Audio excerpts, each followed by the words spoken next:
இவங்க ஆட்சிக்கு வந்ததுலேருந்து இந்த டாஸ்மாக் நிறுவனம் இருக்கு இல்லையா, அதுல பெரிய அளவுல தவறு நடக்குது அப்படிங்கிறாங்க. எப்படி அப்படின்னு சொல்றாங்கன்னா, கிட்டத்தட்ட 100% சேல் போகுதுன்னு வச்சுங்க.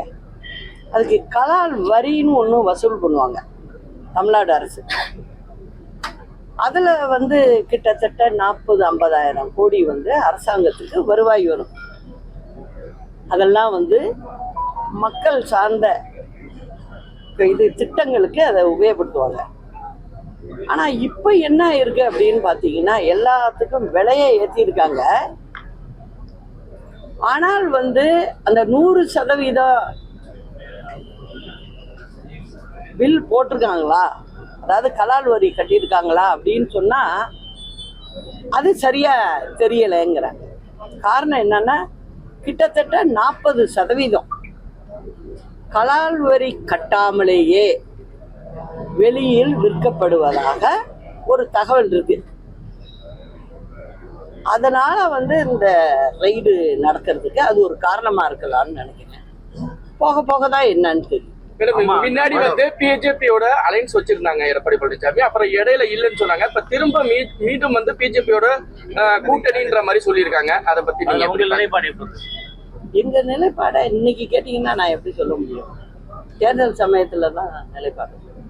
மேடம், அதுக்குதான் சொல்லியிருக்காரு தமிழக முதலமைச்சர், பொல்லாத பொல்லாத ஆட்சிக்கு பொள்ளாச்சி தான் சாட்சி அப்படின்ற மாதிரியும் சட்டசபையில கூறியிருக்காரு. அதாவது திமுகல எப்போதுமே அடுக்குமொழி பேச்சு ரொம்ப இருக்கும். மக்களுக்கு அது ஏதாவது உதவுமான்னு பாத்தீங்கன்னா உதவாது. இப்ப இன்னைக்கு பிரச்சனை அப்படின்னு எடுத்துக்கிட்டீங்கன்னா, மத்திய மெடிக்கல் கவுன்சில்ல இருந்து கடிதம் வந்திருக்கு. அது நீங்க நினைச்சுக்குவீங்க உடனே, ஓ மத்திய அரசுக்கு எதிரான அரசு திமுக, அதனால வருதுன்னு திமுக காரங்களே கூட சொல்லலாம். உங்க பிரஸ்லயும் நீங்க அதை போடுவீங்க. ஆனா அப்படி இல்லை. இந்தியாவில் உள்ள அத்தனை மாநிலத்துக்கும் அனுப்புற உரிமை அவங்களுக்கு இருக்கு. இப்போ தமிழ்நாட்டில் மொத்தம் 74 மருத்துவக் கல்லூரிகள் இருக்கு. அதுல அரசாங்கம் நடத்துற மருத்துவக் கல்லூரிகள் 36. 36ல MBBS, MD இதெல்லாம் வரிசையா இருக்கும். BDS, MDS எல்லாமே வரும். இதுல மொத்தம் பாத்தீங்கன்னா 7636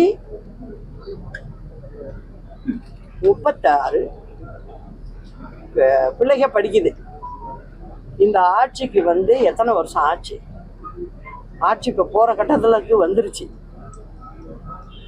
இந்த பிள்ளைங்க படிக்கிற இடத்துல, அதுவும் மெடிக்கல் படிக்கிற இடத்துல, ஒரு மனிதனுடைய உயிரை காப்பாற்றுற படிப்பு அது. அந்த இடத்துல அவங்களுக்கு ஆசிரியர்கள் போடணுமா வேண்டாமா? அது யாரு போடுறது? அரசாங்கம் தானே போடணும்.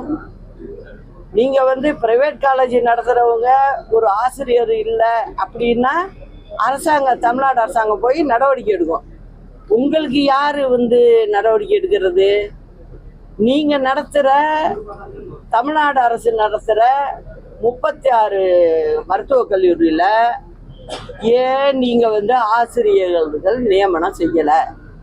இப்போ 3 வருஷம் 4 வருஷம்னு நீங்க அந்த வருட கணக்குல நீங்க ஆசிரியர்களுக்கு போடாம இருக்கீங்க. மொத்தம் 5 ஆண்டு காலம் படிச்சுட்டு வர்ற பிள்ளைங்க வெளியில எப்படி பரீட்சை எழுதும்?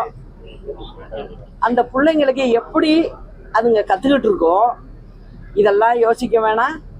முதலமைச்சர் அடுக்குமொழியில பேசினா மட்டும் போராது, விஷயம் இருக்கணும். அரசாங்கம் மக்கள் உங்ககிட்ட ஆட்சியை கொடுத்துட்டாங்கன்னா, நீங்க வண்டியில உட்காந்தீங்கன்னா நீங்க 300 மைல் ஸ்பீட்ல போலான்னு நினைக்க கூடாது.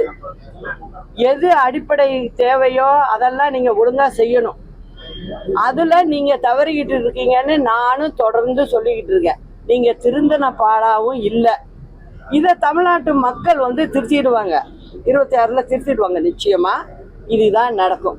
சும்மா வாய் சவடால் விட்டுக்கிட்டு வெறும் டிவி மீடியாவை கண்ட்ரோல் பண்ணிக்கிட்டு இருந்தா ஆட்சியில நிரந்தரமா இருக்கலாம். இன்னும் 50 வருஷம் கனவெல்லாம் வேற இருக்கு உங்களுக்கு. இன்னும் 50 வருஷம் ஆனாலும் நாங்க தான் ஆட்சிக்கு வருவோங்கிறாங்க. அதுக்கெல்லாம் முடிவு கட்டுறதுக்கு தான் எங்க மாதிரி ஆள் எல்லாம் புறப்பட்டு இருக்கோம். அதையும் புரிஞ்சுக்கணும் அவங்க. பிளே ஸ்டோர் மற்றும் ஆப் ஸ்டோரில் இருந்து பாலிமர் செயலியை QR கோடு மூலம் பதிவிறக்கம் செய்யுங்கள். செய்திகளை உடனுக்குடன் பெறுங்கள்.